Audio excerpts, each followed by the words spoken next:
아멘.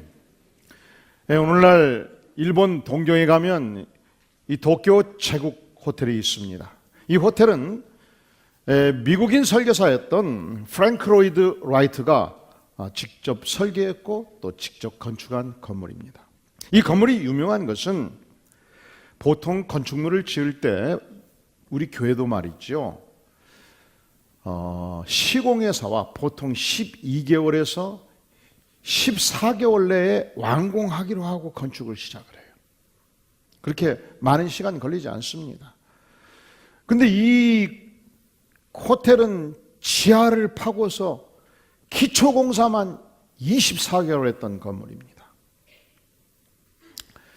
1890년도 준공을 한 뒤 52년 후 1942년도 유명한 동경 대지진 사건이 있었습니다. 동경 시내의 거의 모든 큰 건물들은 무너졌고 금이 갔고 파괴되었습니다. 유일하게 한 건물, 이 도쿄 임페리얼 호텔, 이 건물만 전혀 손상이 없었습니다. 여러분, 인생이요, 어찌 건물만 기초가 중요하겠습니까? 인생이요, 언제든지 기초가 중요해요. 뭐가 중요하다고요? 기초. 그래서 우리 자녀들이 10대, 20대 때 인생의 기초를 잘 건설해야 40대, 50대 그 열매를 거두지 않겠습니까?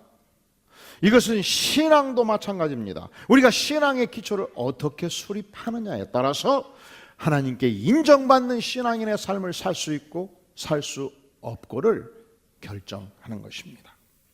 이스라엘 백성들은 당시 집을 지을 때 반석 위에 많이 지었습니다. 울퉁불퉁한 바위를 깎아서 그 위에 집을 지으면 견고한 집이 되었습니다. 문제는 이 바위를 깎아내기가 얼마나 힘듭니까? 이 이스라엘 땅 자체가 반석이 많은 지역이었습니다. 그래서 강우량이 연간 400mm밖에 되지 않는 지역이기 때문에 우리는 연간 강우량이 1,500에서 2,000이에요. 여름에 비가 엄청 많이 오는 나라입니다. 이것은 비가 별로 없어요. 그래서 보통 대부분의 강이 요단강을 빼놓고는 비가 오는 우기에 강이 형성이 되고 비가 그치고 한 닷새 지나면 그냥 강바닥을 드러내버립니다. 이런 지역에 강을 와디라고 표현을 했습니다. 그래서 돈이 없고 집이 필요하고 그러면은 바위를 깎아낼 수가 없으니까 바위와 바위 사이의 평지, 이 모래와 흙으로 되어 있는 이 평지 위에 나무로 집을 지었습니다. 3년, 5년, 10년 신나게 재미있게 살았습니다. 가건물 형태에 살았습니다. 그런데 어쩌다 한번 폭풍이 몰아닥치면, 홍수가 치면 이 모래가 다 쓸려나가고 흙이 쓸려나가고 집체 전체가 쓸려나가지 않겠습니까? 이런 집을 모래 위에 지은 집이라 표현하고 있습니다. 자, 우리 다 함께 25절에서 27절 한번 같이 읽어보겠어요? 시작. 비가 내리고 창수가 나고 바람이 불어 그 집에 부딪히되 무너지지 아니하나니 이는 반석 위에 놓은 까닭이요 나의 말을 듣고 행하지 않는 자는 그 집을 모래 위에 지은 어리석은 사람 같으리니 비가 내리고 창수가 나고 바람이 불어 그 집에 부딪힘에 무너져 그 무너짐이 심하니라. 자, 그렇다면 여러분은 어떤 인생 되기를 원합니까? 모래 위에 지은 집 같은 인생 되기를 원하나요? 반석 위에 지은 집 같은 인생이 되기를 원하십니까? 그러면 우리가 반석 위에 지은 집의 인생이 되기 위해서는 과연 무엇이 필요할까요? 과연 어떤 인생을 우리가 살아야 될까요? 26절의 말씀에서는 나의 이 말을 듣고 행하지 아니하는 자가 모래 위에 지은 인생이고 어리석은 인생이고 이 예수님의 말씀을 듣고 행하는 자가 반석 위에 지은 인생이다 말씀을 해요. 우리가 좋은 말씀 듣기만 즐겨하고 실천하지 않는다면 그 인생은 어디에 지은 인생? 모래 위에. 하나님의 말씀을 듣고 가슴에 아래 새겨서 온전히 실천하는 인생, 이 인생이 반석 위에 지은 인생, 그렇게 말씀을 합니다. 이 산상수훈에서 우리가 걸어가는 삶의 여정은 어떤 길인가 분명하게 밝혀줍니다. 13절에 보면 좁은 문으로 들어가라. 멸망으로 인도하는 문은 크고 그 길이 넓어 그리로 들어가는 자가 많고 생명으로 인도하는 문은 어떻다고요? 좁고 길은 어때요? 찾는 자가 조금이라 그렇게 말씀하고 있습니다.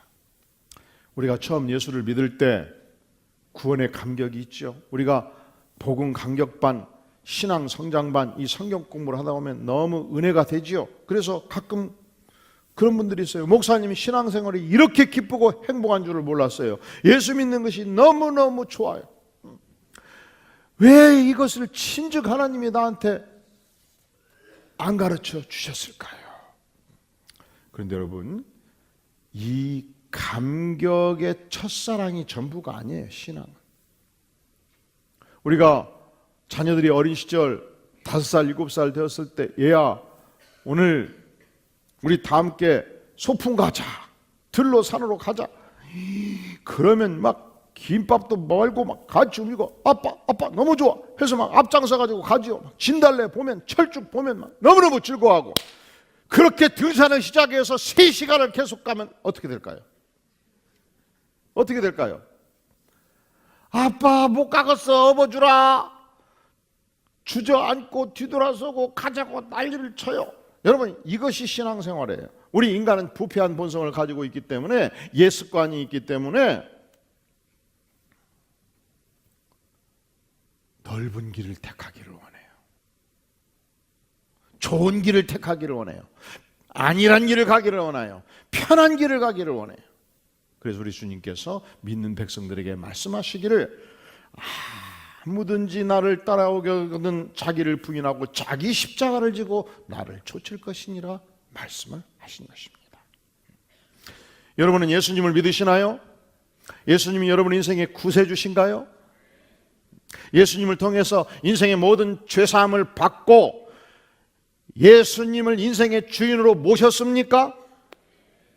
자, 그래서 우리가 예수님의 제자가 되고 예수님을 따라갑니다. 예수님이 내 인생의 스승이 되었습니다. 그러면 여기서 끝나지 않아요. 첫째로 자기를 부인하라는 거예요. 이 자기를 날마다 부인하는 삶은 넓은 길에서는 이루어지지 않아요. 좁은 길로 가는 겁니다. 그리고 내가 져야 될 십자가를 당당하게 지고 가야 된다는 거예요. 우리가 신앙생활을 바로 하는가? 내가 정말 주님을 따르는 하나님의 진정한 천국 백성인가? 를 확인하는 중요한 테스트가 있는데 그것은 나의 십자가를 지고 구체적으로 자기 희생을 감당하는 삶을 사느냐. 이것이 제자의 길이라는 말씀이죠. 이 설교의 타이틀을 정할 때 진정한 그리스도의 제자는 이 산상수훈의 결론에서 보여주기를 분명하게 주의 말씀을 100% 순종하는 자기 희생이 있어야 된다. 자기 희생 하면 설교를 선택을 해요. 성도들이 아이고 오늘은 적당히 듣자. 그래서 어떻게 이 어려운 말씀을 듣고 싶게 설교 제목을 정할 것이냐 기도를 했더니 누구나 우리가 천국 백성의 축복을 누리길 원하잖아요. 그래서 천국 백성이라 하고서 퀘스천을 딱 박아놨는데 그렇게 넣어놨는데 그대로 됐나 모르겠다. 여기 보니까 천국 백성이라 퀘스천이 빠져버렸구나. 여러분 퀘스천을 넣으시오. 천국 백성이라.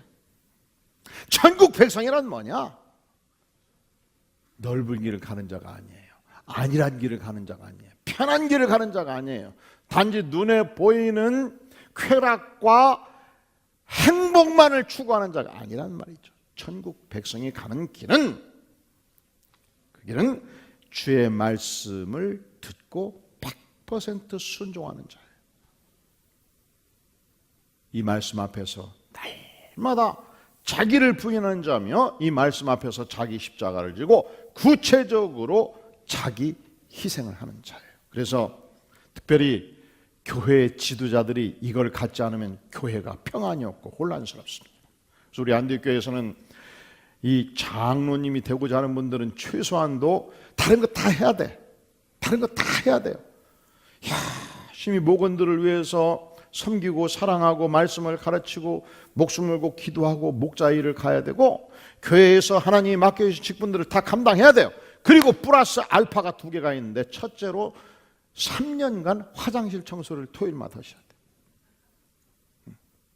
그 청소를 하면서 다름이 아니고 내가 이 교회에서 장로가 되는 것은 이 교회의 성도들을 끝없이 발바닥까지 내가 핥아가면서 섬기고 사랑하겠다.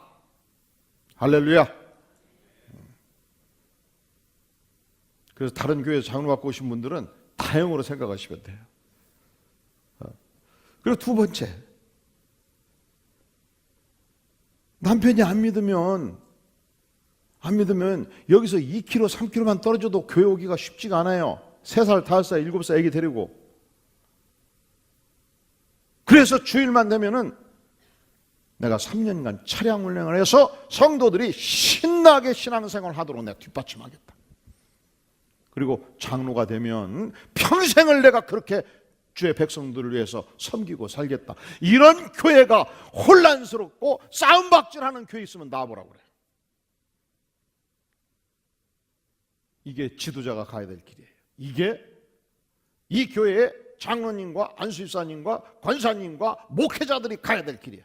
이거 자신 없으면 가지 마셔요. 인기를 누리고 싶고 인정받고 싶고 그러면 사회에 나가서 사업을 해서 직원들한테 인정받으시면 돼. 교회 와서는 내가 욕을 먹어도 좋습니다. 내가 무시받아도 좋습니다. 내가 하나님의 영광을 위해서 백성들을 위하여 나의 십자가를 지고 가겠습니다. 이 오늘 말씀이 굉장히 산상수훈의 최고봉인데, 삼상수훈에서 말하자면은 히말라야 산의 최고봉인데 굉장히 어려운 말씀이에요. 하지만 피해갈 수 없는 말씀이에요. 박영성 선교사님은 우리와 더불어 10여 년을 같이 신앙생활한 우리의 형제입니다. 얼마든지 이 땅에서 편안하게 살 수 있는 자였습니다. 하나님의 부름을 받고 선교사로 부름을 받고 이 강성 이슬람권으로 들어가서 복음을 전하기가 너무 힘드니까 치과병원을 함께 세워가지고 각종 컴퓨터 장비와 이 치과병원 장비들을 직접 관리하는 일을 평신도 선교사로서 그들의 영혼을 돕고자 지금까지 헌신해 왔어요. 몇 년 전 이 내전이 일어나가지고 포탄이 떨어졌는데 그 옆에 있었으면 천국 갔을 거예요. 지금 예멘 지역에서 얼마나 치열한 전쟁이 펼쳐지고 있습니까? 공항이 폐쇄됐어요. 고립되어 있어요. 마실 물이 없고 생필품이 끊겨가는 상황 속에서 생존하고 있어요. 그러니까 우리가 이런 모습을 보면서 기도해야죠. 하나님, 생명싸개로 박영성 선교사님과 그 팀을 보호해 주시고 생필품을 날마다 주께서 공급하여 주시옵소서. 근데 여기서 멈추면 안 돼요. 이 땅의 모든 하나님의 백성들은 둘 중에 하나예요. 첫째는 떠나는 선교사. 두 번째는 여러분은 뭡니까? 보내는 선교사. 보내는 선교사로서 우리가 떠내보낸 선교사를 위해서 기도하고 지원할 뿐만 아니라 우리는 오늘의 삶의 현장에서 내가 살고 있는 지역에서 내가 출근하는 직장에서 이 생명의 복음을 보내는 선교사로서 우리 자신이 이곳에서 선교사의 삶을 사는 것입니다. 자, 당신은 하나님의 말씀을 따라서 좁은 길을 가기 위하여 어떻게 구체적으로 자기 십자가를 지고 주님을 섬기고 계시나요? 여러분, 주께서는 우리에게 안식일을 거룩하게 지켜라고 말씀하십니다. 일주일에 하루 주일을 주신 것을 우리는 영광스럽게 생각합니다. 주님이 나에게 십자가를 지고 가라고 말씀하시는 것은 여러분, 구체적으로 내가 예배를 위해서 준비하고 주일을 거룩하게 일주일의 삶에서 분리해서 온전히 주 앞에 드리는 축복이 여러분의 생애에 있기를 간절히 바랍니다. 이 희생이 없이 내가 좁은 길을 간다, 하나님의 말씀에 순종한다 말할 수 있을까요? 오늘날 젊은 세대들은 주일 개념이 약해요. 그래서 몸이 아프면 집에서 쉬어버리고, 요즘같이 날씨가 화창하면 교회 가려고 성경 딱 들었다가 야 준비해라 나가자 해가지고 그냥 설악산 가버리고, 그러면서 아무든지 나를 따라오거든 자기를 부인하고 자기 십자가를 지고 나를 쫓을 것이니라, 이 말씀에 순종할 수 있겠느냐고요. 그러면서 좁은 문으로 들어가라, 멸망으로 인도하는 문은 크고 그 길이 넓다고 그랬는데 과연 내가 좁은 길을 가고 있느냐, 하나님께 물어봐야 돼요. 내가 일주일에 한 달의 삶을 살 수 있는 여유 있는 수입도 있습니다. 내가 사는 물건들은 명품을 삽니다. 텔레비를 한 대를 사도 크고 좋은 걸 삽니다. 그런데 예배를 드리고 주님께 헌금을 드릴 때만큼은 초라하게 500원이냐 1000원이냐 머릿속에서 계산하고 있습니다. 이렇게 해서 내가 주님을 위해서 십자가를 지고 있다고 말할 수 있겠느냐? 주변에 무수한 영혼들이 멸망을 향해서 가고 있습니다. 그래도 1년에 단 한 번도 전도하지 않으면서 한 영혼도 주 앞에 인도하지 못하면서 내가 좁은 길을 가고 있다고 말할 수 있느냐, 이 말이에요. 말씀에 순종하기 위해서 구체적으로 어떤 대가를 치르고 있는가 물어봐야 돼요. 그러니까 날마다 자기 부인을 하고 날마다 자기 희생을 하지 않는 인생은 바위 위에 건설된 인생이 아니죠. 그 인생은 어디에 건설된 인생이에요? 모래 위에 건설된 인생입니다. 우리가 반석 위에 건설되면 우리 인생이 아름다운 열매를 반드시 맺게 되어 있습니다. 산상수 마태복음 7장 16절에서 그들의 열매로 그들을 알지니 말씀을 했습니다. 가시나무에서는 반드시 가시나무의 열매를, 엉겅퀴에서는 반드시 엉겅퀴의 열매를, 포도나무에서는 어떤 열매를? 포도나무 열매를. 무화과나무에서는 어떤 열매를? 무화과나무의 열매를 반드시 맺게 되어 있습니다. 근데 만약에 내 인생에서 나쁜 열매가 맺히게 될 때, 엉겅퀴 열매가 맺히고 가시나무 열매가 맺히게 될 때, 똘감나무 열매가 맺히게 될 때 그 인생은 어떻게 될 것이냐? 우리 19절 한번 같이 읽어볼까요? 시작. 아름다운 열매를 맺지 아니하는 나무마다 찍혀 불에 던져지느니라. 그러므로 그들의 열매로 그들을 알리라. 우리가 만약에 아름다운 인생의 열매를 맺히지 않는다면, 가시나무 열매를 맺힌다면, 엉겅퀴 열매를 맺힌다면 어떻게 된다고요? 찍혀요. 그리고 어디에 던져져요? 불심판에 비참한 인생이 된다고 주께서 말씀하십니다. 자, 어떤 인생이 반석 위에 건설된 인생인가? 날마다 주 앞에 자기를 부인하는 인생, 날마다 내가 져야 될 분명한 십자가를 지고 가는 인생, 좁은 길을 가는 인생, 아름다운 열매를 맺는 인생. 그리고요, 우리 21절 한번 같이 읽어볼까요? 시작. 나더러 주여 주여 하는 자마다 다 천국에 들어갈 것이 아니요 다만 하늘에 계신 내 아버지의 뜻대로 행하는 자라야 들어가리라. 누가 천국에 다 가는 게 아니라고요? 주여 주여. 입술로만 주여 주여 외치고 마음속으로는 예수님을 안 따르는 자, 입술로만 주여 주여 외치고 사는 것은 지 뜻대로 사는 자 아니라는 거예요. 그러면 누가 천국 백성이냐? 누가 천국 백성이라고요?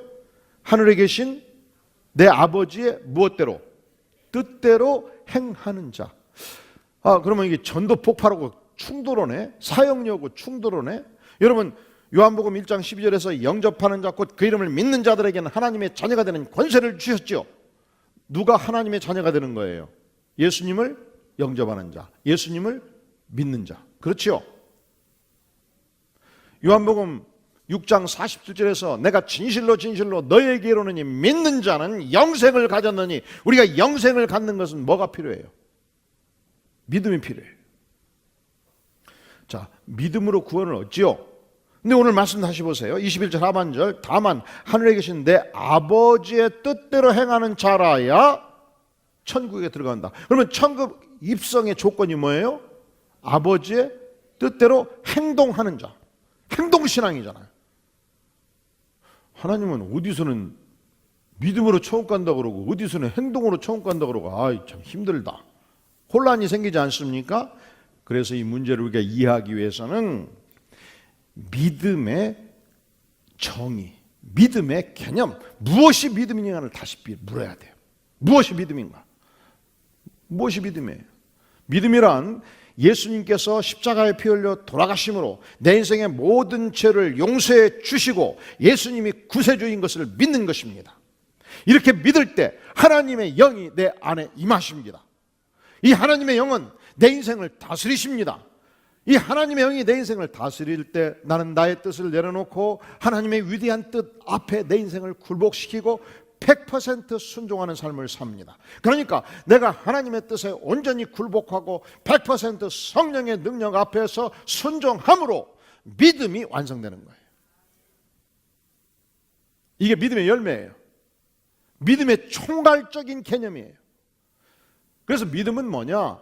내가 예수님을 믿고 그 믿음 안에서 내 인생 전체를 드림으로 순종하는 것까지 포함해요. 로마서 1장 5절은 말씀하기를 그로 말미암아 우리가 은혜와 사도의 직분을 받아 그의 이름을 위하여 모든 이방인 중에서 믿어 순종케 되나니. 따라해 볼까요? 믿어 순종케 되나니. 믿어 순종케 되나니. 믿음은 순종으로 완성되는 거예요. 100% 하나님의 말씀을 믿고 그 은혜 앞에 서게 될 때에 내 자신을 100% 하나님께 드려서 말씀 앞에 순종하는 인생, 이게 믿음이에요. 이게 구원받는 믿음이고, 이게 완성된 믿음이고, 이게 인정받는 믿음이에요. 그래서 우리가 하나님의 말씀을 들을 때 내가 잘 이해가 안 된다고 그래서 사회적, 세상적 관점에서 하나님의 말씀을 물타기를 하면 안 돼요.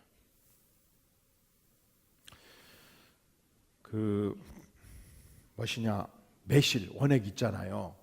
여러분, 매실 원액을 먹을 때는 반드시 물타기를 하셔야 돼요. 매실 원액을 그냥 들이켜버리면 위장이 타버릴 수 있잖아요. 그래서 매실 원액을 한 숟갈 넣고 물을 여기까지 넣어가지고 저어서 마시는 것을 이걸 물타기라고 그러지요. 그런데 절대로 물타기를 해서는 안 되는 분야가 있어요. 그게 뭐예요? 성경 말씀. 자, 우리가 팔복을 배울 때 온유한 자는 복이 있나니 저희가 땅을 기업으로 얻을 것이며 말씀하셨습니다. 그러면 주여 제가 온유하기를 원합니다. 기도하세요.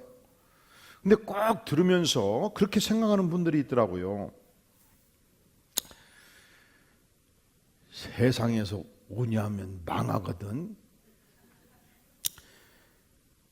세상에서는 큰 소리 치고 관세가 있고 힘이 있어야 이기는 거예요. 그냥 교회 가면 목사들은 다 그렇게 얘기해. 또 그래야 또 먹고 살겠지. 근데 하나님이 귀를 왜 귓구멍을 두 개 내껐어? 듣고 골라서 듣고 선택적 경청해서 마음에 안 들면 한쪽 귀로 빼는 거야. 흘려 보내는 거야. 그냥 그거 목사가 하는 얘기 다 따라갈 수 있나? 성경에 써진 대로 어떻게 다 사는 인생이 있겠어? 그냥 적당히 그냥 듣고 그냥 고개나 끄덕끄덕하고 교회 문 밖에 딱 나가면 세상의 원리에서 내가 살아남아야 되니까 강자로 사는 거예요. 그렇게 살아. 나도 그렇게 사니까 김집사 그렇게 살아. 이걸 뭐라고 그래요? 이걸 뭐라고 그래요? 물타기. 물타기. 산상수훈은 원수를 사랑하라 말씀을 해요. 그러면 들으면서 고개를 딱 듭니다. 아이고 저건 또 기독교 이상론이다. 어떻게 원수를 사랑할 수? 아니 난 말이야 회사에서 일을 할 때 지난 20년간 내 반대편에 선 놈들은 반드시 때가 되면 내가 다 손봐줬어. 그리고 내 말 듣고 나를 따르는 놈들은 내가 반드시 포상해서 그룹을 형성했고, 그래서 내가 승진했고, 그래서 회장님과 내가 일하면서 결론 딱 나면 내 뜻대로 가도록 하는 것이지, 반대편의 선놈들을 내가 살려줘가지고 내가 되겠어. 그러니까 원수를 사랑하라 기독교 이상론이고, 그래 원수 밥 한 번 사줄 수는 있지, 2번 더 사지 뭐. 근데 사랑하는 건 아니야. 그거 어떻게 그대로 사나? 김 집사 그냥 듣고 잊어버려. 그리고 교회에서는 그냥 그런 척 하는 거고, 세상 나가서 밟을 놈들 확실하게 밟고 살릴 놈들 내가 살려주고, 그래야 내가 힘있게 살 거 아니야. 이걸 뭐라고요? 이걸 뭐라고요? 물타기. 물론 이럴 수 있어요. 이건 하나님이 봐주셔요. 하나님 원수를 사랑하니 제가 사랑하도록 노력을 해보겠습니다. 근데 그 자식만 생각하면 소화가 안 되고 죽겠어요. 주님 힘들어요. 주님 잘 안 되네요. 그니 성령의 은혜를 주셔야 내가 하지 그냥은 못 얻었습니다. 하나님 나를 푸시하게 해주세요. 이건 물타기가 아니에요. 이것은 이 말씀을 인정하고 따라가고 싶지만 내가 연약해서 못한다고 하나님께 고백하는 거거든요. 이건 하나님이 봐주셔요. 그리고 기도를 계속하면 언젠가 하나님께서 내 영혼에 성령의 충만한 은혜를 주시면 나도 모르게 원수가 녹아지고 사랑이 나와버려, 저절로 나와버리는 그때까지 찌둘러. 그때까지 어떻게 하라고요? 그건 하나님이 봐주셔요. 근데 이 말씀을 부인해버리면 하나님이 또 하시지요. 물타기가 된단 말이죠. 산상수훈에서 우리 주님께서는 보물을 어디에 쌓아두라고 말씀했습니까? 어디에? 하늘에. 이 보물의 개념은 우리 인생의 모든 자원이에요. 내 생명, 내 시간, 내 은사, 내 재물, 이걸 하나님의 영광을 위해서 소중하게 쌓으라는 말이죠. 근데 이것을 하나님의 영광을 위해서 하늘에 쌓지 않으면 이 재물이나 은사나 이 시간의 자원들을 다 누가 먹어버려요? 동록이 먹어요. 도둑이 가져가요. 그리고 생각해 보니까 그 말이 또 대체나 좀 맞는 경우가 되네. 예. 제가 과거에 신혼 초에 와이셔츠 한 벌 입던 시절이에요. 그러니까 저녁에 집에 들어오면 제 아내가 와이셔츠를 받아가지고 빨아요. 11시에. 그래서 선풍기에 말려. 그래서 아침 6시에 나갈 때 깨끗하게 데려갖고 입혀줘요. 몇 벌이에요 그러면? 한 벌. 근데 1층에 유명한 대학의 학장님이 사셨는데 가끔 인사로 가면은 장롱이 있고 장롱 위에 이렇게 천정하고 장롱 사이가 있잖아요. 여기에 와이셔츠가 꽉 차 있었어. 아마 졸업식 때나 이렇게 제자들이 찾아오면 그때는 와이셔츠 한 벌 선물이 대단했어요. 꽉 차 있었어. 근데 어느 날 그분이 이사 가게 되었는데 그 와이셔츠가 다 쓰레기장에 이렇게 쌓여 있는 거예요. 그래서 드디어 내가 우리 아내를 편안하게 해줄 수 있겠다. 가가지고 30개 40여 개를 다 뜯어봤어요. 그랬더니 어떤 것은 가슴에 좀이 먹어갖고 구멍이 나버렸고, 그 자꾸 찾아가지고 이 와이셔츠 중에서 허리 밑으로 내려가는 부분이 있잖아. 위에는 깨끗하고 그 밑에 내려가는 부분이 제가를 찾았는데 단 하나도 없어요. 가지고 못 건졌어요. 그러니까 우리가 지상에서 너무 쌓아두면 좀이 먹고 동록이 먹는 게 확실하지요. 그렇지요. 그러면 하나님 말씀 오십니다. 내가 천상의 보화를 쌓겠습니다. 할렐루야. 이렇게 생각을 해야 될 것인데 그물이 대처나 맞긴 맞다. 하지만 내가 세상을 살아보니까 하늘에 쌓아놔봤자 눈에 보이지도 않고 지상에 쌓아놔야 사람들 앞에서 떵떵거리고 살 거 아니냐? 그러니 하나님 말씀은 말씀이고 하여간 목숨 걸고 돈은 지상에 써놔야 돼. 이걸 뭐라고 그래요? 불타기. 이걸 뭐라고 그래요?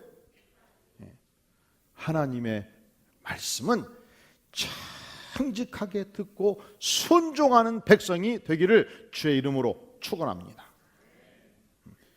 이것이 행동하는 믿음이에요. 말씀에 순종하는 믿음이고, 야고보서 1장 14절은 말씀하기를 만일 사람이 믿음이 있노라 하고 행함이 없으면 그 믿음이 능히 자기를 구원할 수 있겠느냐. 행동하는 믿음이 완성된 믿음이라 이 말씀이죠. 믿음이 그의 행함과 함께 일하고 행함으로 믿음이 온전케 되었느니라. 믿음의 완성은 행동으로 완성된다 이 말이죠. 영혼 없는 몸이 죽은 것 같이 행함이 없는 믿음은 죽은 것이니라. 행동으로 뒷받침되지 않는 믿음은 어떤 믿음이라고요? 죽은 믿음이라. 산 믿음이 아니란 말이죠. 오늘날 한반도에서 가장 복음화율이 높은 지역이 군산, 김제, 익산 지역이에요.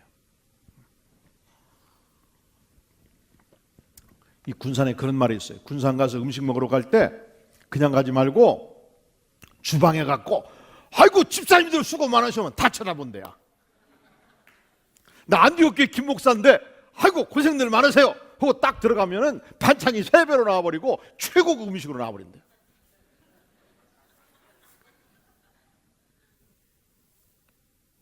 근데 이 지역에서 최초의 복음을 전했던 선교사가 윌리엄 젠킨스 선교사였는데, 이분이 당시 호남 쪽에 미국의 남장로교에서 7명의 선발대가 투입이 됐어요.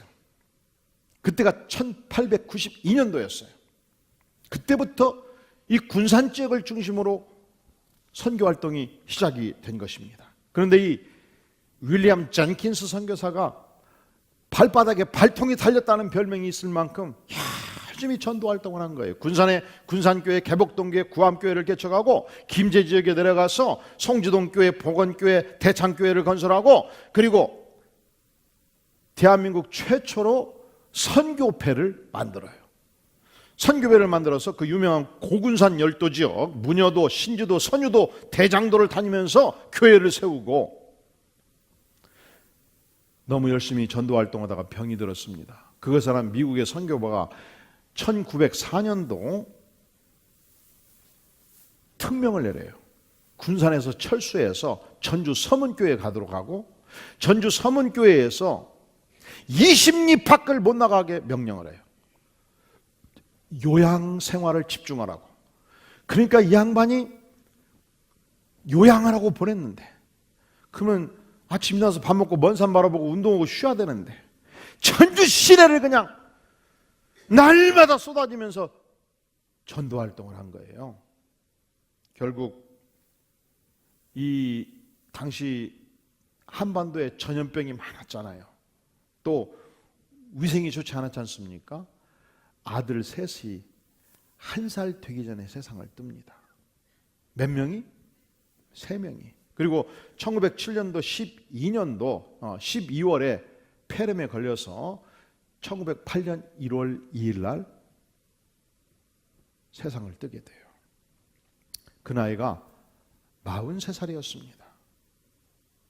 이렇게 전심에서 말씀에 순종하고 전도하는 자가 있었기 때문에 바로 그 지역이, 그가 발걸음을 옮겼던 군산과 익산과 김제 지역이 오늘날 전국의 복음화율이 35%에서 40%의 믿는 백성들을 보유한 특별한 지역으로 바꿔진 것입니다.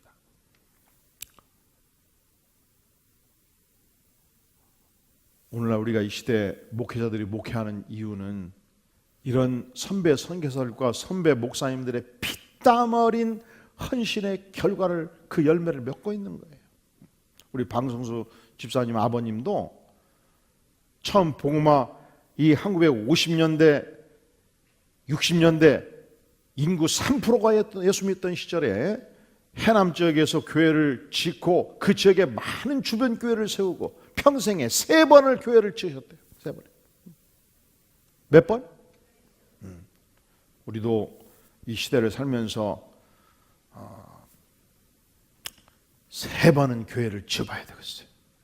그 축복이 여러분들에게 있기를 바라요.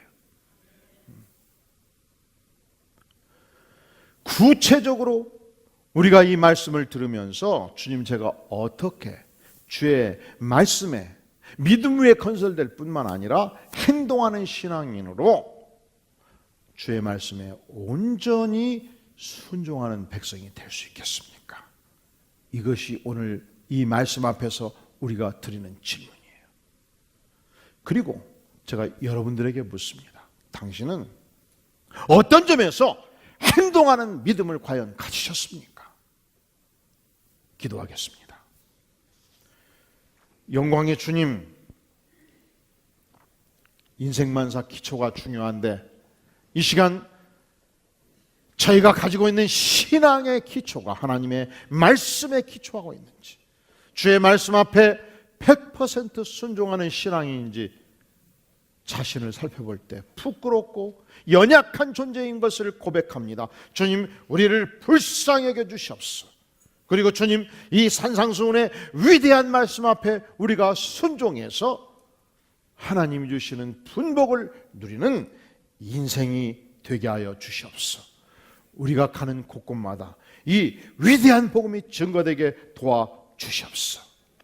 이 생명의 복음 앞에 온전히 순종해서 아버지여, 가는 걸음걸음 주의 영광을 나타내게 도와주시고 주의 나라를 위해서 순종하고 꽃피우는 복된 인생 되게 도와주시고 강하고 담대하여 세상을 이기는 백성 되게 하여 주시옵소서. 예수님의 이름으로 간절히 기도하옵나이다. 아멘.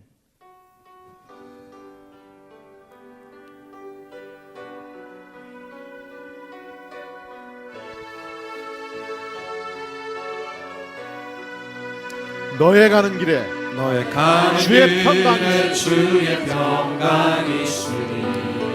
평강의 왕 평강의 왕 함께 가시니 너의 걸음걸음 주 인도하시니 너의 걸음걸음 주의 강한 주 손을 인도하시니 주의 강한 손걸이 너의 가는 길에 주의 축복이 있으니 너의 가는 길에 주의 축복 영광의 주 함께 가시니 영광의 주 함께 내가 밟는 가시니 모든 땅 주님 탓입니다.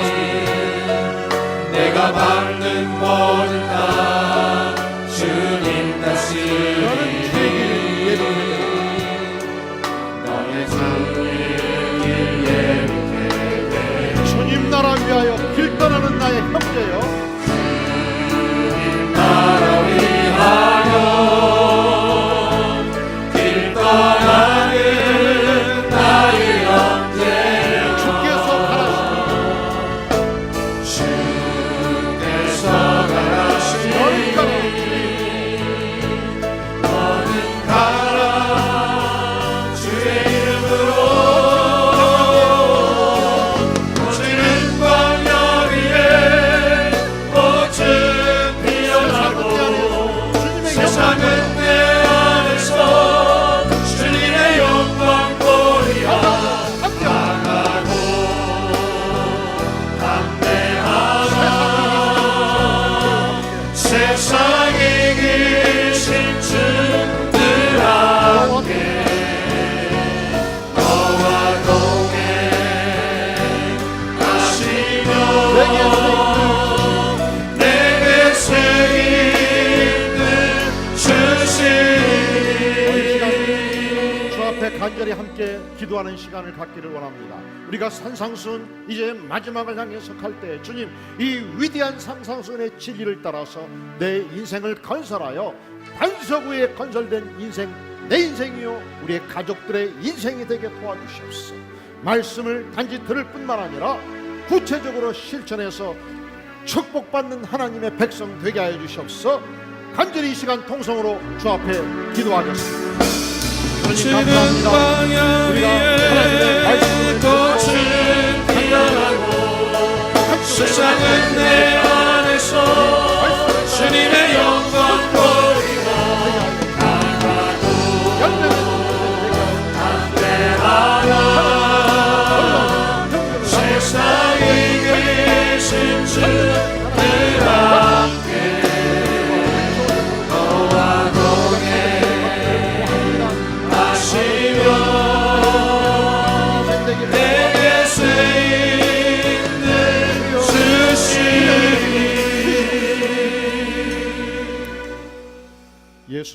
이름으로 간절히 기도하옵나이다. 아멘. 아멘. 이 시간 다 함께 기립하셔서 주께 가오니 찬양하면서 헌물을 주 앞에 드립니다.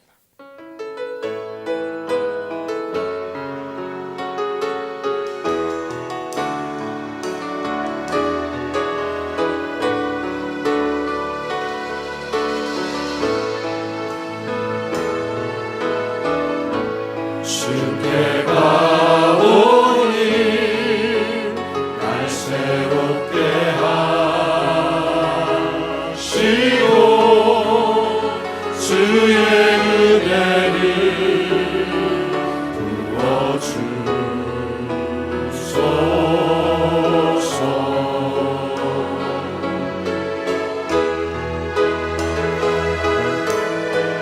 내 안에 발견한 나의 연약함 모두 벗어지라. 주의 사랑으로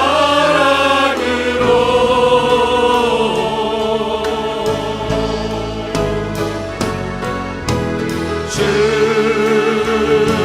사랑 나를 붙드시고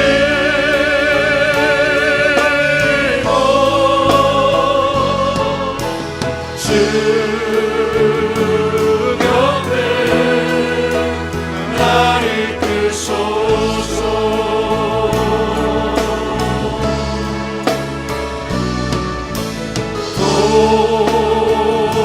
독수리 날개쳐 올라가니 나 주님과 함께 일어나 걸으니 주의 사랑 안에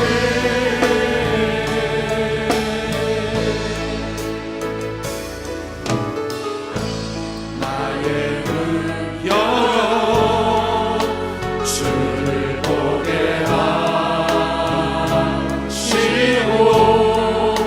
주의 사랑을 알게 하소서.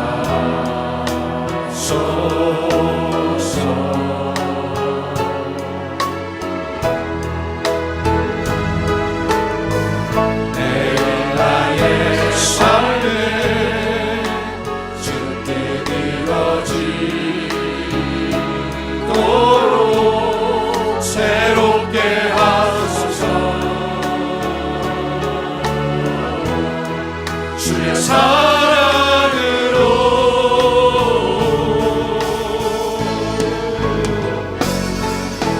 주 사랑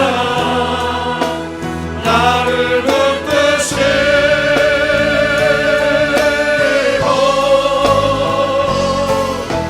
주 곁에 날 이끄소서.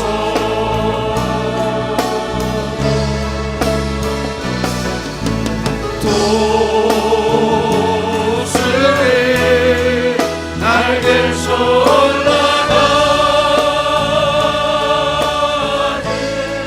나 주님과 함께 일어나 걸으니 주의 사랑 안에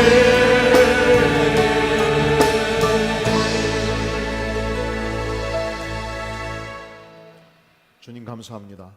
연약하고 부족한 인생 하나님께서 붙들어 주셔서 주의 위대한 말씀을 실천하는 인생이요 천국 백성의 삶을 걷게 도와주시니 감사를 드립니다.